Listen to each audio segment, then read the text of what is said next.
Hello everyone and welcome back to the channel. It is what I watched in May 2022. We've gained a fair few subscribers this month, so thank you very much for joining. And if you're watching this and you haven't already subscribed, please do. We are very close to 1,000 subscribers, and Lord knows what will happen when we hit 1,000 subscribers. In my head, it just means that we're just gonna grow twice as fast. I don't know, it's something about it being 1,000 subscribers instead of being in the hundreds that I think it makes people more inclined to subscribe. So yeah, hitting 1,000 subscribers should hopefully be the best thing to ever happen to the channel. First I watched From Russia with Love. This didn't really live up to the hype, to be honest. Up until this month I hadn't seen many old Bond films, so I watched a couple at the start of the month, and then I ended up watching a lot of movies from 2022. But yeah, From Russia with Love, I found the audio dubbing quite bad. To be honest, sat there watching it thinking North by Northwest is far superior to this, and I felt that for basically every Bond movie I watched. Spoiler alert.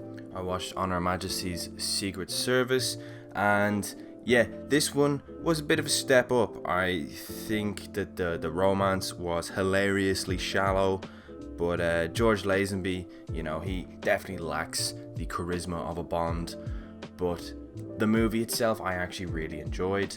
I thought it was a lot of fun towards the end. I thought it took ages to kind of find itself, but when it did, I thought it was a lot of fun. Basically anything in the mountains was great, and that's basically the whole second half of the movie. This is a fun movie, no doubt, and it actually looks really good for its time. Some of the stuff looks really good. The helicopters, the ski chase, the flamethrower, all that shit towards the end was a whole lot of fun. Good stuff. I then watched Moonraker and it absolutely sucked. It is a terrible, terrible Bond film, but it was hilariously bad. Yeah, that whole thing where Jaws falls in love, all that stuff, so funny, so bad. Could you tell that this was released just after Star Wars? Terrible movie. Terrible, terrible stuff. I then watched a movie from this year, We're All Going to the World's Fair. This is a creepy movie about a side of the internet I personally don't really know. It's about these people and they're playing this role-playing game online, and it's very dark and disturbing, and basically they all have to try and scare each other as much as possible. And this one girl, I'm not going to spoil anything, but she gets very involved. She's a young impressionable girl, and yeah, this movie is really fucking weird, but there's something to it that I really liked. I found it really almost like the social media that is depicted in it. I found the movie like weirdly engrossing, like I just wanted to watch the whole thing. And yeah, it's a very odd movie. It's very out there, it's very low budget. Overall, I definitely say it's a very interesting low budget horror. It's not it's not an all out horror movie. It's kind of a thriller horror, but it's just very, very fucking weird. But if you like your horror movies and you like your low budget horror, give We're All Going to the World's Fair a watch. I would recommend it if that's your kind of movie. I then watched Ambulance, and okay, there's a lot of stuff that doesn't make sense in this movie, but it's also the good Michael Bay stuff. Like, Michael Bay actually is kind of back on form with this movie. Back on form, which he hasn't been on, in my opinion at least, for a very long time. The characters are fine, but just the actual premise I actually found quite fun. The idea that these two half-brothers are in an ambulance after a bank robbery gone wrong, and they have to keep this policeman alive in the back of their ambulance because, you know, if he dies and they do get caught, then they will probably get, you know, life, or maybe they'll even get fucking killed, I don't know. Yeah, it leads to some really tense stuff, like not like tense thriller kind of stuff, more like action kind of tense, which it's, you know, it's a fun movie. I wish I'd seen this in the cinema. I actually just saw it online. I didn't see it in the cinema, but I kind of wish I saw it in the cinema, to be honest, because I feel like this would have been a fun cinema experience. I then watched War for the Planet of the Apes, and this is an absolute masterpiece. It's one of the greatest movies of the last 15 years.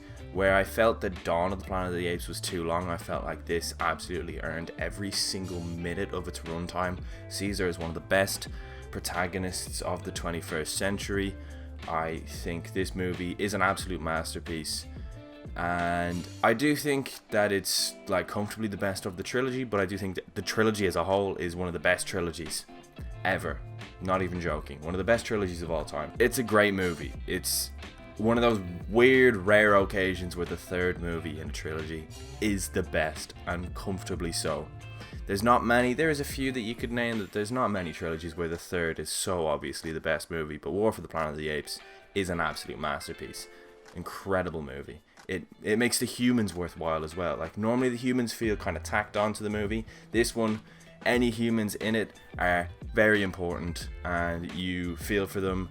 And also, the character of Bad Ape is a big risk to take, and it paid off. Again, another character who kind of opens up the door to maybe future sequels, because I'm not going to spoil anything, but his ties to this movie and the reason that Bad Ape is such a important character actually makes the world of the Planet of the Apes even more expansive than it already was.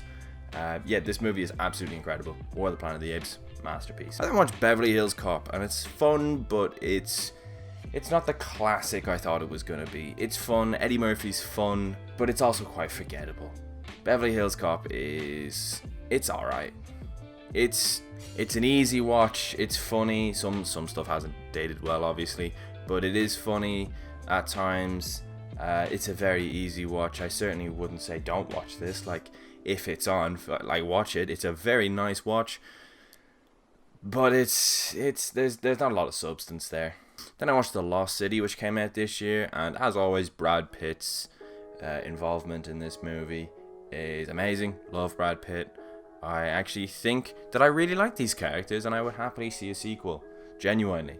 The movie itself isn't that strong, but I found the characters were a lot of fun, genuinely. I think they're a lot of fun. Channing Tatum gives one of my favorite comedic performances of his, but I just feel the movie itself kind of just lacks in, like, it slightly lacks in like any of the technical departments. But I do think that if you like Channing Tatum, you will like The Lost City. It's one of his better performances for me, and I like Channing Tatum. I then rewatched The Batman, and I think it's better on second watch. I've made a video about The Batman, I've already covered The Batman, so I'm going to move on, but just let you know, I think it's better on a second watch. I then watched On the Count of Three. This is a movie I'm excited to talk about. This is a movie I've been hyped for like 2 years now. When I saw it was going to be at Cannes last year or the year before, but then because of COVID it got pushed out. I just remember reading the synopsis and thinking this is a cool ass movie, and it was. I really enjoyed it. It's one of my favorite movies of the year so far. I think the acting is great. Gerard Carmichael is great. He directs it and he acts in it. However, the character that plays his best friend is also absolutely amazing. So basically, two best friends, for reasons I won't discuss for spoiler purposes, have decided today they are going to kill each other. They are going to commit a double suicide, so they're just going to live life crazy. And it doesn't go absolutely, it's a pretty crazy movie.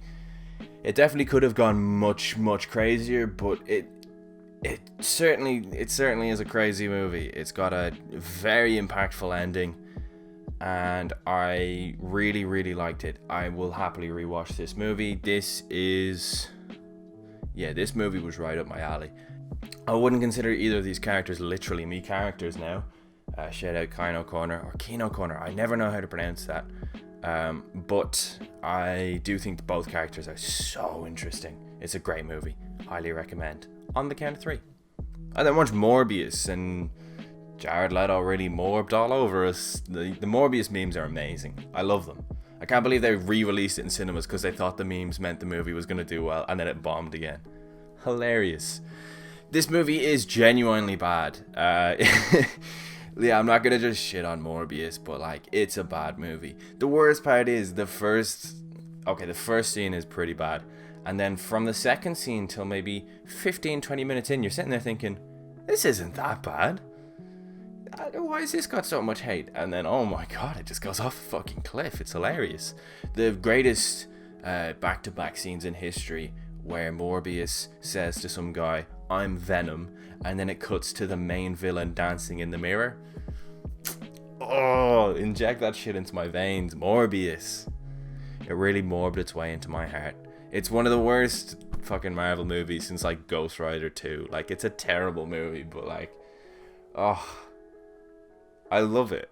The memes are so good. He really did morb his way into our hearts. And those post-credit scenes are so bad. It's so funny. I then watched The Northman. I did a video on The Northman. It's done quite well. I've gained like 30-something subscribers from that, which I don't know if you know, but for my channel, that's a lot to gain off one video. So yeah, go watch that video, please. I really liked The Northman, and I didn't think it deserved a bomb. I then finally got around to watching Eternal Sunshine of the Spotless Mind, and yeah, this is a beautiful film. I have to say the main note that I, noted from this is that it's one of the most beautifully edited films of all time. It's edited so fucking well. Jim Carrey is great. Kate Winslet is great. This movie is great. It's really heartfelt. I feel like everyone's seen it. I'm late to see it, but I feel like everyone else has seen it. It certainly makes you feel those emotions. I then watched Apollo 10.5, A Space Age Childhood. As you know, if you've been around here a while, I don't watch that many animated films these days. So although I said I was excited to see this in a previous video, I was excited, but I was like, yeah, but it is an animated film, and I find me personally, I just kind of zone out in animated films way more often than live action. I don't know what it is. Some of my favorite films are animated films, but these days when I watch an animated film, the ones I love are kind of few and far between. I definitely really enjoyed this. It is not really a movie about space, it's just an homage to the late 60s, and I thought it was so cool. It actually made me feel nostalgic for a time like 30 years before I was born. Make it make sense, Robbie. I then watched Before Sunrise, and I really liked it. It's Before Sunrise. What do you say about Before Sunrise that hasn't already been said? It's a great romance movie. I haven't seen the other two yet. I'll probably watch them in the next month or so. It's Before Sunrise. It's really fucking good. I really like the depth of conversation in this movie. I like the layers to the conversation. I think the dialogue is really good. I think this script is fantastic. Before Sunrise. Great stuff. I then watched Chip and Dale, Rescue Rangers. Chip and Dale, Rescue Rangers. And I fucking loved it. It was great. For reasons I'll not go into. I was having a really shitty day that day. And Chip and Dale, Rescue Rangers. Chip and Dale, Rescue Rangers. Made me feel fucking great. Excellent movie. It really lifted my spirits. Shout out to Ugly Sonic. He's in the thumbnail, I'm pretty sure. Yeah, this movie is a really good comfort movie. It really uplifted me. It's a very uplifting movie. Shout out Chip and Dale Rescue Rangers. Great movie. This is how you do those property IP property? ID or ID? I just said ID or ID. ID or IP? IP address, property ID, I think. This is how you do those movies, though. Fuck any of those other ones like Space Jam and New Legacy.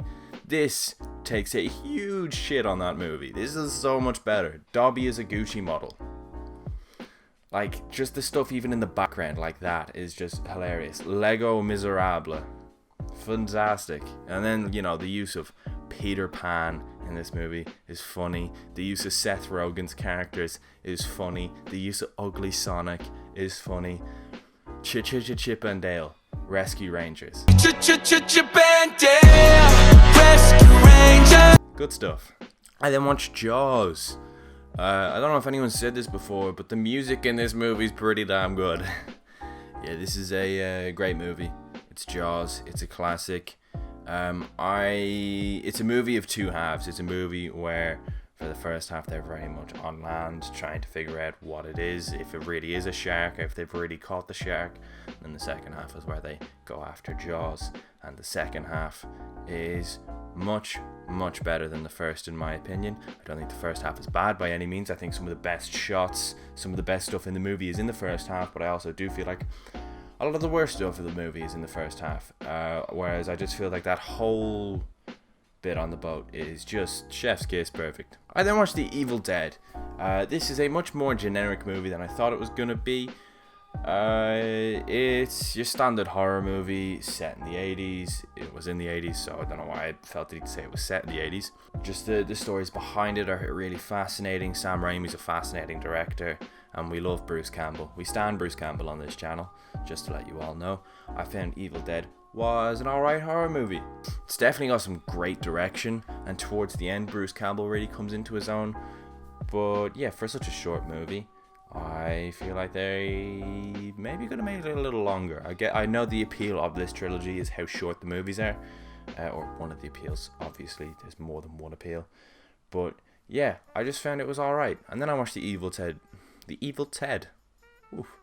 I then watched The Evil Dead 2, and this movie's fucking amazing. This movie is so fucking clear of The Evil Dead and its next movie in the trilogy, Army of Darkness. Evil Dead 2 is a masterpiece. It's one of the greatest movie watching experiences ever, because how can a movie be that short but have that much in it and be that fucking great? It's got so much in it. The acting is so fun. Bruce Campbell is so fun. If anyone's interested, you don't have to have watched the first Evil Dead movie to watch this one, but yeah, this is fantastic. Evil Dead 2 is an absolute masterpiece.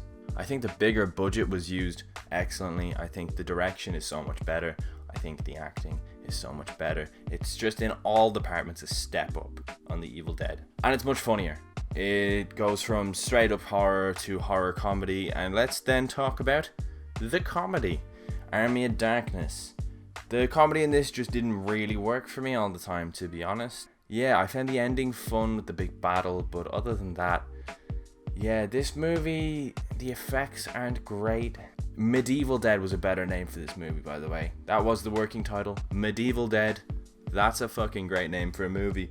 But yeah, it's just an action comedy, and Bruce Campbell is fun. He's probably a little too over the top, but he's Bruce Campbell, and we stan Bruce Campbell on this channel. So I'm not going to say anything worse or anything bad about him, really. He's got so much charisma, and who else could play the character of Ash Williams like Bruce Campbell could? The man was born to play that character. I then watched Revenge of the Sith. 2 more movies for you guys. I watched Revenge of the Sith, and I have to say, since I've last seen this movie, I feel like I'm not in the minority anymore in saying this. Hayden Christensen's performance in this movie is underrated. The step up from his acting in Attack of the Clones to Revenge of the Sith is gargantuan. The writing is obviously also better, which helps him out, but I feel like he's actually got a genuinely layered performance throughout this movie, where you can really see his turn to the dark side unfold just by the way he carries himself, by the way he speaks to people, by how invested he is in what Palpatine has to say. I think this movie is one of the most underrated Star Wars movies. It's one of my favorite Star Wars movies. Star Wars Ranked will come out one day. I might wait for one more movie to come out just so I can kind of jump on the algorithm when it does, but this is high up on my rankings. And the last movie I watched this month was Top Gun Maverick, which I made a video on, and it's an amazing movie. It's one of the greatest cinema experiences I've ever had. It's one of the best action movies of all time. It's Top Gun Maverick. Go watch my video I made on it. Now, thank you so much for watching, and yeah, stick around if you like what you saw. Subscribe, comment, like the video, do all those things, please. We gotta push these videos so we can get more exposure, so we can get more subscribers, so we can hit 1,000 subscribers, and then once we hit 1,000 subscribers, at least in my head for some reason, the channel's just gonna go so big after we hit 1,000. I feel like the first 1,000 is the hardest, and then from there on it should be not plain sailing or anything, but just a little easier. Thank you so much for watching. As I said, goodbye.